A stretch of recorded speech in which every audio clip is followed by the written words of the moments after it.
جناب اسپیکر، میں یہاں پر چیف جسٹس آف پاکستان جناب یحییٰ افریدی صاحب کا بھی شکریہ ادا کرنا چاہتا ہوں کہ انہوں نے ہماری آئین کے دائرے میں رہ کر بھرپور معاونت کی. میں خود ان کے پاس حاضر ہوا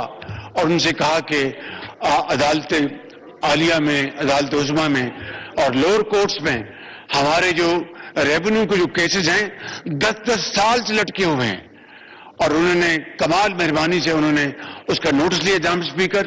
اور آج میں یہ بلا خوف تردید کہہ سکتا ہوں کہ اس میٹنگ کے نتیجے میں میرٹ پر ان کورٹوں نے فیصلے کیے، اور آج قومی خزانے میں جو اربوں روپے جو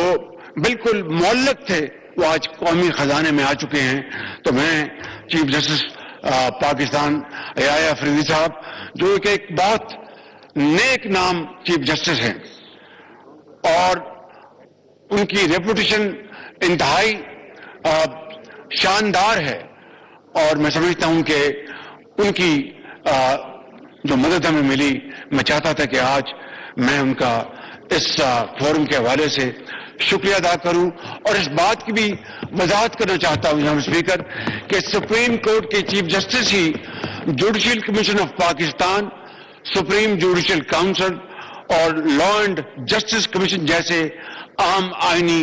اداروں کی بدستور سربراہی کرتے رہیں گے، اور میں سمجھتا ہوں کہ اس کے ذریعے ہمیں ان کی